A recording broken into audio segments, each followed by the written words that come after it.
Praise the lord అండి అందరికీ.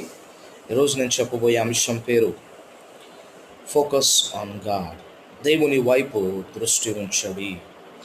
మొదటి సమూయేలు గ్రంథం 17వ అధ్యాయాన్ని మనం ధ్యానపూర్వకంగా చదివినట్లయితే అక్కడ ఇజ్రాయేలు జనులు యాజ్ వెల్ యాజ్ ఫిలిస్తీన్లు ఇద్దరు దేశాలు కూడా యుద్ధము చేసుకుంటున్నటువంటి ఒక సందర్భంలో ఇజ్రాయేలు దేశస్తులను భయపెట్టే విధముగా ఫిలిస్తీన్ల గుంపులో నుంచి గొలాయాత్ అనేవాడు ఒకడు లేచి, మీలో నన్ను ఎవడైనా సరే యుద్ధము చేసి గెలిచి నా ఎడల మేమందరము మీకు బానిసలం అవుదాము, అదేవిధంగా నేను మీ మీలో ఒకరిని గెలిచిన ఎడల మీరందరూ నాకు బానిసలు అవుతారు అనేసి ఒక సవాలు విసిరినప్పుడు వారిని చూసి ఇజ్రాయేలు జనాంగం అందరం కూడా ప్రాణ భయముతో వారు అక్కడి నుంచి పారిపోయాను అనే మాట మనకు అక్కడ కనిపిస్తుంది. సంఘం ఆలోచించండి, ఎంతో యుద్ధంలో ప్రావీణ్యతను కలిగిన వారు, ఎన్నో యుద్ధాలు చేసిన వారు, అటువంటి వారు ఈ యొక్క గొలాయత్ని చూడగానే ప్రాణభయముతో పారిపోయే స్థితికి వచ్చారు. సగమ ఒక గొలాయత్ గురించి బైబిల్ ఈ విధంగా ప్రస్తావించబడింది. వాడు ఎంతో ఎత్తైన వాడిగా ఉన్నాడు, ఎంతో బలము కలిగిన వాడిగా ఉన్నాడు.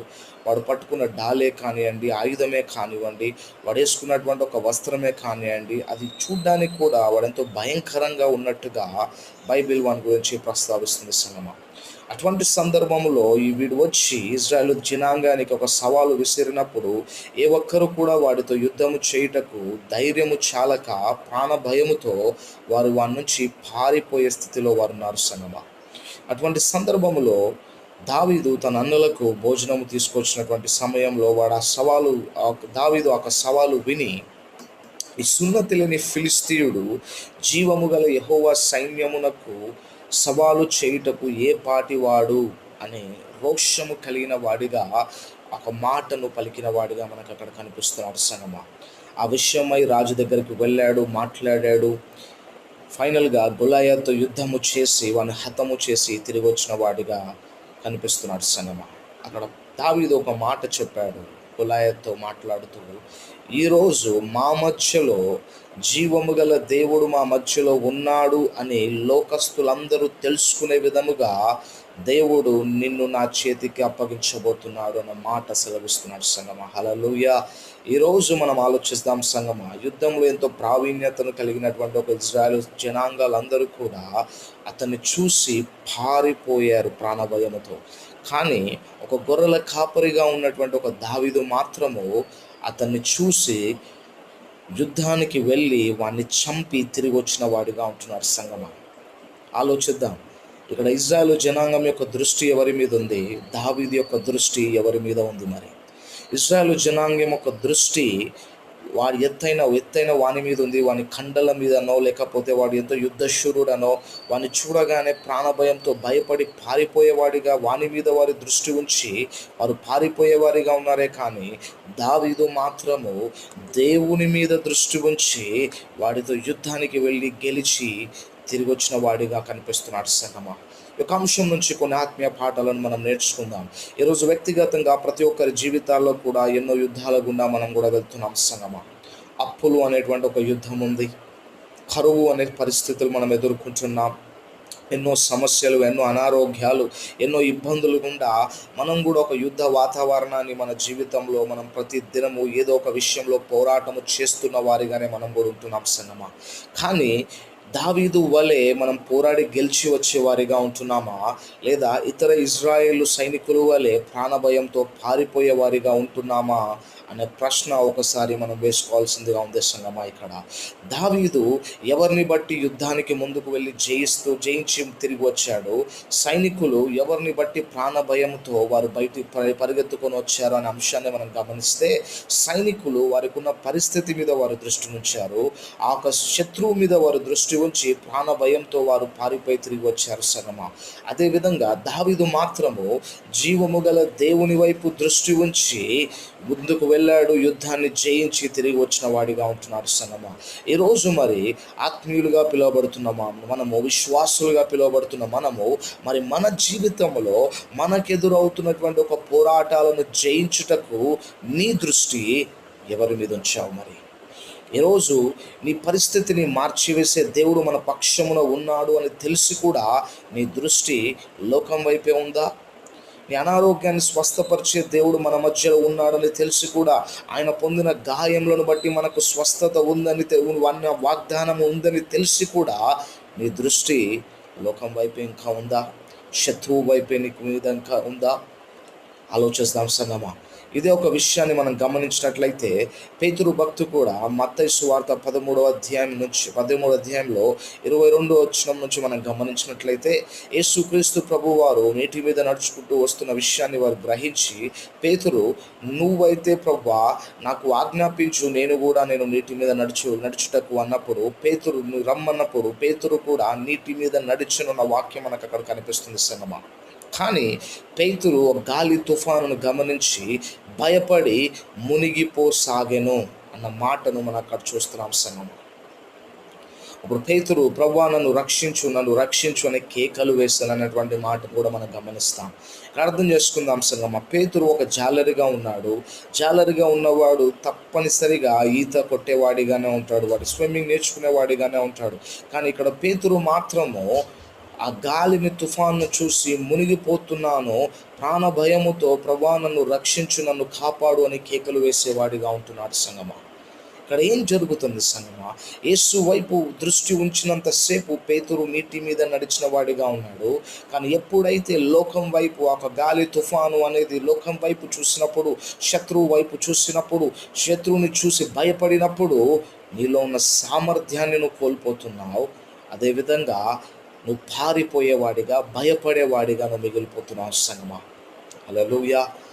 పేతురు జాలరి అన్న విషయాన్ని మర్చిపోయాడు, నాకు ఈత వచ్చు అన్న విషయాన్ని మర్చిపోయి ప్రాణ భయముతో ప్రభువుని వేడుకుంటున్నాడు, నన్ను రక్షించు, నన్ను కాపాడు అని.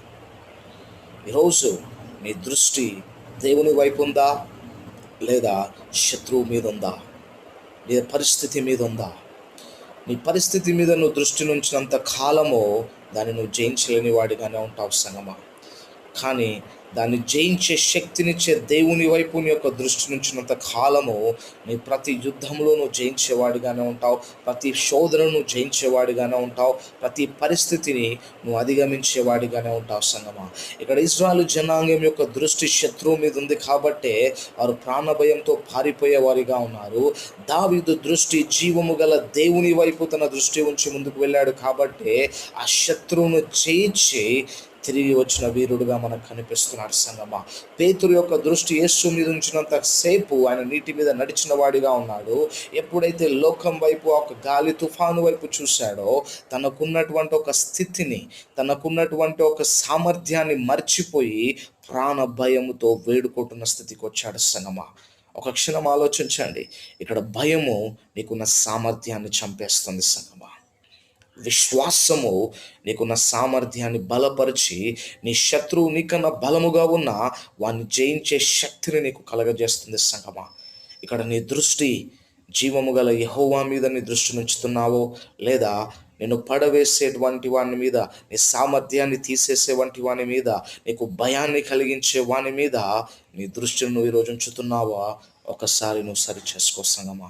ఈ వర్తమానం నిజంగా నీతో మాట్లాడినట్లయితే, ఈ వర్తమానము నీ గురించే మాట్లాడుతున్నట్లయితే దయించి ఒక వాక్యాన్ని హృదయపూర్వకముగా స్వీకరించి ఈ రోజు నుంచి ప్రభువా ఇంతకాలము నా సామర్థ్యాన్ని నేను నమ్ముకుని బతికావేమో, ఇంతకాలము మంది చెప్పే మాటలు నువ్వు నమ్మి ముందుకు వెళ్తూ వాడిగాను ఉన్నావేమో, ఇంతకాలము వారిని వీరిని ఆధారం చేసుకొని నువ్వు బ్రతుకుతున్నావేమో, ఈ రోజు నుంచి విన్న వాక్యమును బట్టి ప్రభువా నీ వైపు నేను దృష్టి ఉంచి నేను ముందుకు వెళ్తున్నాను నాయన.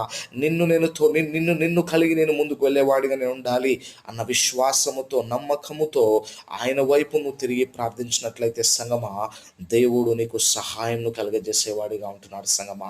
దావీదు విషయాన్ని మనం గమనిస్తే సంగమా, కేవలము గొలియాతు విషయమే కాదు సంగమా, తన జీవితంలో ప్రతి విషయమందు కూడా యెహోవానే తన దృష్టి ఉంచి ముందుకు వెళ్ళిన వాడిగానే ఉన్నాడు.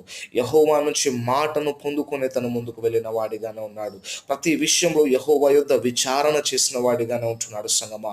ఈరోజు మరి మన జీవితంలో ఆయనను మనము దృష్టి కలిగి మనం ముందుకు వెళ్ళగలిగితే, ఈరోజు నీ యొక్క రిపోర్ట్స్ నువ్వు ముందు పెట్టుకుంటున్నావేమో, నీ ప్రాణభయం విషయమై, నీ అనారోగ్య విషయమై ఆ యొక్క రిపోర్ట్స్ని నువ్వు తీసుకొని దాన్ని బట్టి నీ యొక్క జీవితంలో నువ్వు భయముతో కృంగిపోయే స్థితిలో నువ్వు ఉన్నావేమో.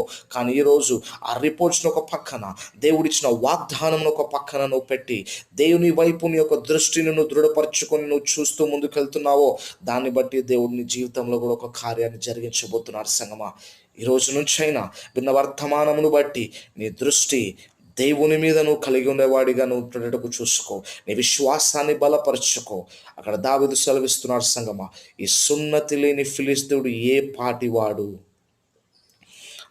అక్కడ గొలియాతు శత్రువుకి సాదృశ్యంగా మనకు కనిపిస్తున్నాడు సంగమా, అపవాదికి సాదృశ్యంగా మనకు కనిపిస్తున్నాడు సంగమా.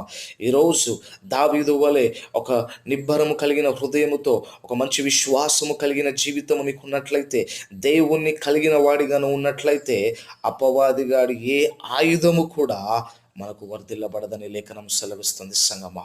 మనకు విరోధముగా రూపొందించబడిన ఏ ఆయుధము వర్ధిల్లబడదు అని లేఖనము స్పష్టంగా సెలవిస్తుంది సంగమా. కానీ ఇక్కడ దేవుడు నిన్ను చూసేది ఒకటి, నువ్వు నా వైపు దృష్టి ఉంచావా, శత్రువు వైపు నువ్వు దృష్టి ఉంచుతున్నావా? నా వైపు నువ్వు చూసినంత కాలము అసాధ్యాలను సాధ్యపరిచేవాడిగా నువ్వు ముందుకెళ్తున్నావు. శత్రువు మీద నువ్వు దృష్టి ఉంచినంత కాలము నీలో ఉన్న సామర్థ్యాన్ని సైతము అది తొలగించి ఒక భయస్థుడుగా నువ్వు మిగిలిపోయేవాడిగా నువ్వు ఉంటున్నావు సంగమా. హల్లెలూయా. భయము పేతురు యొక్క పరిస్థితిని మార్చివేసింది సంగమా. తను ఈత కొట్టగలడు అన్న విషయాన్ని కూడా మర్చిపోయే స్థితికి దిగజార్చిపోయేసింది భయము. ఆలోచించండి, ఈరోజు నీ దృష్టి దేవుని వైపు ఉంచి దేవుడిచ్చే ఆశీర్వాదాలను కలిగి జీవించాలని ఆశపడితే, నీకు ఎదురవుతున్న ప్రతి శోధనను, ప్రతి యుద్ధాన్ని నువ్వు జయించాలని ఆశపడితే, ఆయన వైపే నీ దృష్టి నుంచి నీ యొక్క ఆత్మీయ జీవితాన్ని, ప్రయాణాన్ని కొనసాగించాలని ఆశిస్తూ ఇచ్చిన కొద్ది వాక్యము దేవుడు దీవించును గాక. ఆమేన్.